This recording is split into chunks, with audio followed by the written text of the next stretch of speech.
The jury in the trial of former police officer Kim Potter indicated a potential deadlock on Tuesday evening after nearly 13 hours of deliberation, asking the judge what they should do if they cannot agree on a verdict. Judge Regina Chu read the jury's question for the court. If a jury cannot reach consensus, what is the guidance around how long and what steps should be taken? The judge responded by reading part of the instructions that were given to the jury on Monday. You should decide the case for yourself, but only after you should have discussed the case with your fellow jurors and have carefully considered their views, Judge Chu said.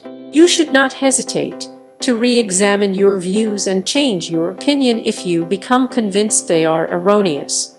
But you should not surrender your honest opinion simply because other jurors disagree or merely to reach a verdict.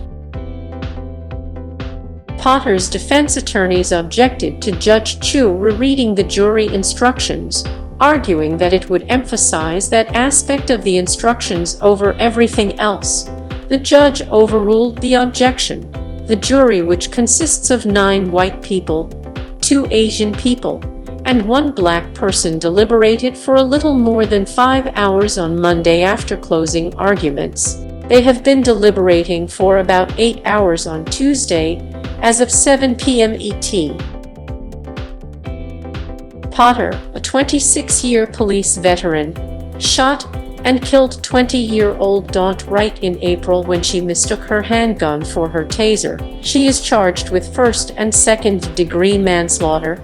The prosecution called Potter's actions a blunder of epic proportions during closing arguments. This was not putting the wrong date on a check. This was a colossal screw-up, prosecutor Aaron Eldridge told the jury. It was precisely the thing she had been warned about for years, and she was trained to prevent it. It was irreversible and it was fatal. Or merely to reach a verdict.